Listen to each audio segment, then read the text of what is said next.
Good afternoon, Ms. Cooper.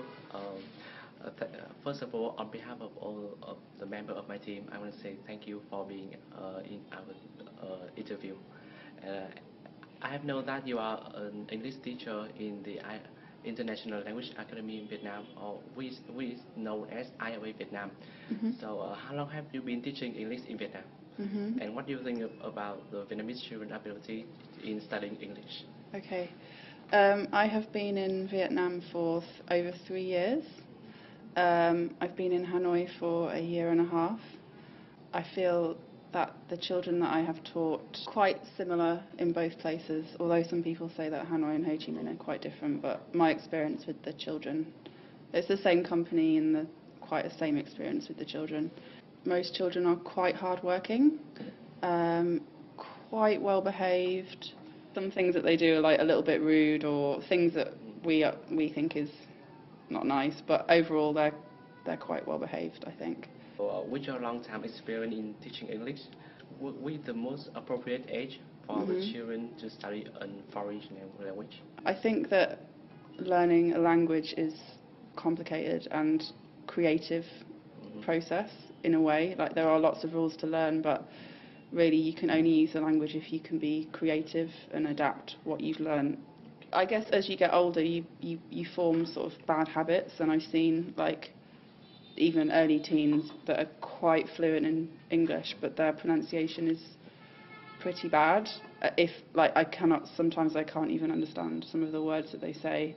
And then once you start to form those sort of bad habits, it's more difficult to get out of them. So in my opinion, I think the earlier that you learn a language, the better it is, because children can adapt very easily to different situations. They don't really question what they're learning. They don't question the sounds. It's not something that you're kind of forcing them to do as well. Like, it's just for that one small amount of time every week, and I think that they pick up.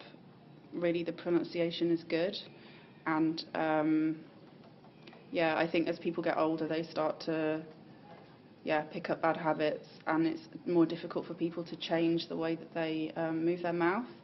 So, like, pronunciation is sort of like a really complicated thing, and once you've grown up speaking just one language, your mouth has developed in a certain way, which means that it's more difficult for you to make different sounds, which you need for a different language. So if you can kind of get them to speak lots and lots and lots of different sounds when they're children, then it will be a lot easier for them to pick up a language, I think. And I don't think they will not learn Vietnamese. Like, they're Vietnamese kids, their parents speak Vietnamese to them all the time, so they're just going to be speaking English for 1% of their week, so it's not going to be, everything around them is Vietnamese, so yeah. One more thing I was going to say about that is that I have friends at home, like not here, but they have sort of mixed heritage. So they have, like, one parent is German and then the other parent is French. And then as from being babies, they learn all the words that are around them. So they just take in everything, and that's not damaged their ability. That's just made them more able to learn more and more different languages as they got older. So I don't think it sort of stops them from learning their own language. Okay. Do you have any difficulties in teaching English? What are they? I would say grammar, because Vietnamese grammar is the verb never changes. So, like, past tenses are quite difficult for them. Sometimes they could be more, like, creative with their ideas in class, especially teenagers. They're kind of a bit too worried about making mistakes. So if you say to them, like, design a new planet or something, perhaps they're worried about getting it right and wrong, and so they don't always they're not as creative as sometimes you want them to be. So what do they need to become fluent? Well, my boyfriend is Vietnamese, and his English is very, very good. Like, it's the best I've heard anybody speak English. And I think he is so good at English because he watched loads of YouTube videos. Anyone that's good at English has watched loads of YouTube videos, because it's like they're not really learning English. They want to watch the video, and then they have to learn the words to understand the video.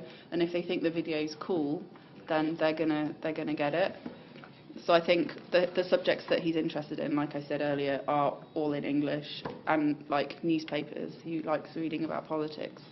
He wants to know about lots of different world affairs like that. So he reads like BBC News and stuff like that, The Guardian, and by that I mean like not just using a textbook, because textbooks are boring. Like everyone thinks that textbooks are boring. Listen to a song. Songs are quite good. Like if I'm trying to Vietnamese songs for me are quite interesting because I like to know what the words mean. Yeah, just anything as sort of genuine as possible is always going to be better than learning anything in a book, because no one really becomes that good at any language just learning from a book. Like it's just really boring and dry. So that, you need a context for your learning. Can you give some advices for Vietnamese students to study English well? I think the teacher does matter. If you've got a teacher that you like and is positive and is always trying to like just focusing on what you're really good at doing, kids just love that. I mean, if you can sort of practice your English as much as possible, remember that also it's really not a bad thing to make mistakes, and I think that Vietnamese people are so scared of making mistakes. You often hear people say, oh, I'm really sorry, my English is really bad. Well, that's okay. Like, it's not that easy to speak a language. It's difficult. And as long as you can communicate and you're willing to sort of try and change small things every day, then you'll get better. Okay. Yeah. Okay. So thank you for being in our conversation. That's okay.